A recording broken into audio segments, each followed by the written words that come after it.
하지만 보상으로서 작용되는 경우에는 아이가 바뀌지 않고 오히려 심해지는 경우도 종종 있다고 말을 해드립니다.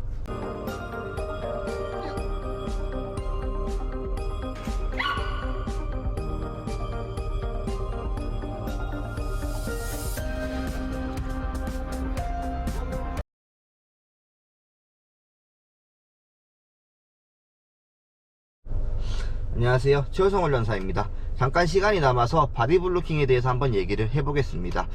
이 바디블로킹은 아이의 앞을 막아서는 행위라고 많이 알려져 있고요, 방송에서도 몇 번 나왔듯이 훈육으로서도 많이 사용되기도 합니다. 하지만 이 바디블로킹은 어떻게 하느냐에 따라서, 보호자님과의 관계가 어떠냐에 따라서 훈육으로서 작용할 수 있고 보상으로서 작용할 수도 있다고 말을 해드립니다. 물론 이게 훈육으로서 잘 작용이 된다면은 아이가 문제 행동을 일으켰을 때 우리가 앞을 막아섬으로써 아이의 행동을 통제하게 되고, 그리고 아이를 진정시킬 수 있다고 말을 해드려요. 정말 훈육의 목적성을 잘 달성할 수 있는 것이죠. 그렇기 때문에 그 속에서는 교육이 들어갈 수 있고 아이의 행동이 바뀔 수 있습니다. 하지만 보상으로서 작용되는 경우에는 아이가 바뀌지 않고 오히려 심해지는 경우도 종종 있다고 말을 해드립니다.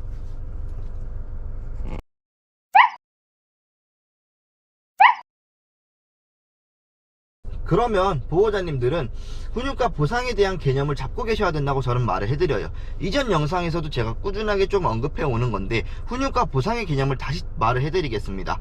훈육이라고 하는 건 뭐냐면 아이가 원하지 않는 상황을 제공해 준다고 저는 말을 해드려요. 그리고 보상이란 거는 아이가 원하는 상황을 제공해 준다고 말을 해드립니다.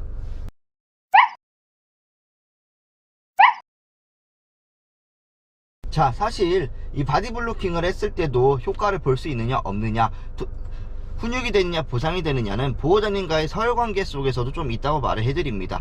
보호자님께서 서열이 위라면은 아이에게 가까이 가서 아이의 행동을 제어할 수 있다는 뜻인데, 그래서 보호자님이 행동을 통제하는 주체가 돼가지고 아이를 멈출 수 있다는 거예요.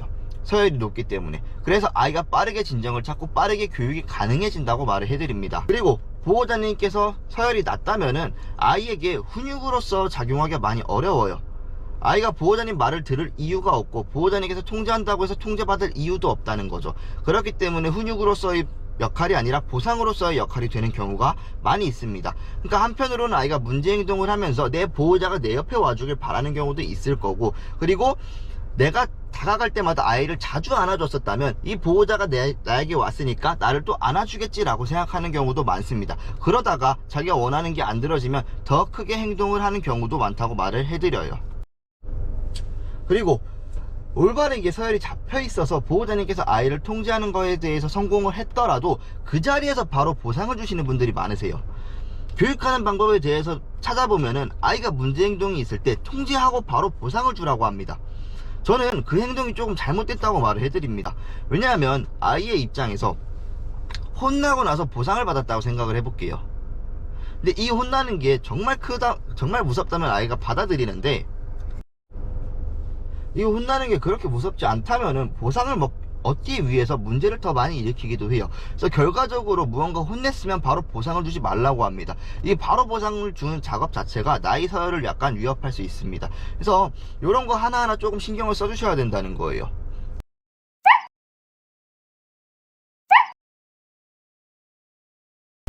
자, 그러면 내가 무언가 바디블로킹 했을 때 훈육으로 받아들이는지 보상으로 받아들이는지 체크를 하기 위해서는 내가 다가갔을 때 아이의 행동이 멈추느냐 멈추지 않느냐에 달려있다고 저는 말을 해드립니다.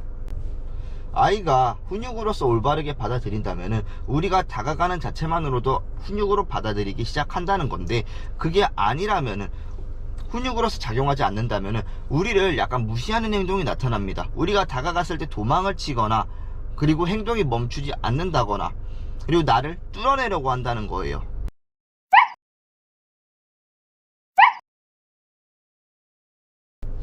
그래서 만약에 나는 바디블로킹으로 훈육을 하고 싶다 하시는 보호자님들께서는 이 바디블로킹이 올바른 훈육이라는 걸 아이에게 인식시켜 주는 게 필요합니다.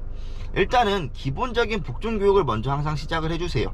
내가 다가가면서 앉아 기다려라는 지시만 할 수 있어도 아이들이 통제받기 시작하는 게 더 쉬워집니다. 그리고 내가 다가갔을 때 만약에 아이들이 도망을 치거나 나를 뚫어내려거나 한다면은 절대 그걸 못하게 막아내셔야 되세요. 방송을 보다 보면은 가끔 강하게 막아내는 걸 보실 수도 있을 거예요. 그게 뭐냐면 어떤 아이가 훈련사를 뚫겠다는 거예요. 근데 이게 내가 뚫리는 순간에 나를 또 우습게 보기 시작합니다. 그러다 보니까 훈련사들도 좀 강하게 아이를 막아낼 수밖에 없는 일이 분명히 존재해요.